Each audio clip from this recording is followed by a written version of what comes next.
How to upload 3 minutes Instagram Reels. Let's get started. Launch your Instagram. Make sure you have already logged into your account.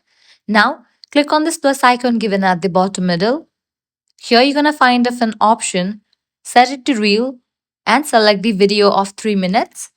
Click on Next. The length of the video will be automatically trimmed to the 90 seconds. But if you set it to Post and select the video of 3 minutes, click on Next, the video won't be trimmed. You will be able to upload the full video more than 3 minutes. Then you can make some changes using these Instagram features, filters, text, music, and then click on Next and upload it. So this way you are able to upload 3-minute Instagram Reels.